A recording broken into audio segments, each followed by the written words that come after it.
تو پتہ چلا کہ خاندان کی کچھ خواتین وہ پہلے آئی ہوئی ہیں.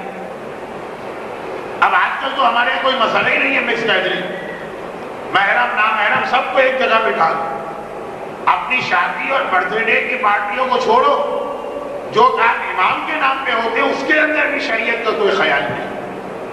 جیسے بڑی مشکل سے کراچی میں ہم نے یہ چیز ختم کرائی، ہم نے سے مطلب میں نہیں، کراچی کے علماء، لیکن اب دوبارہ یہ شروع ہو گئے کہ بھئی آپ شادی کے اندر مکس گیدرنگ کر رہے ہیں وہ بھی حرام ہے، لیکن چلے وہ آپ کی اپنی تقدیر.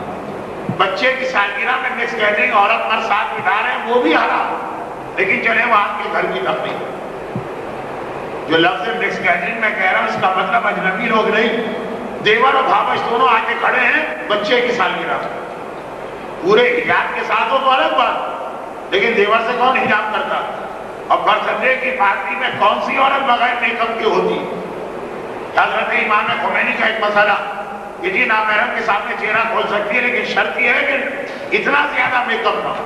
خیر یہ 2-4 دن مسلسل شادی اور برتھ ڈے شادی اور برتھ ڈے کی بات آئیے سے چھوڑیے. 22 رجب کی ہمارے یہاں نیاز ہوتی، اس کے اندر بھی محرم و نامحرم ایک ساتھ دسترخوان پہ بیٹھے. جی تو سب خاندان والے.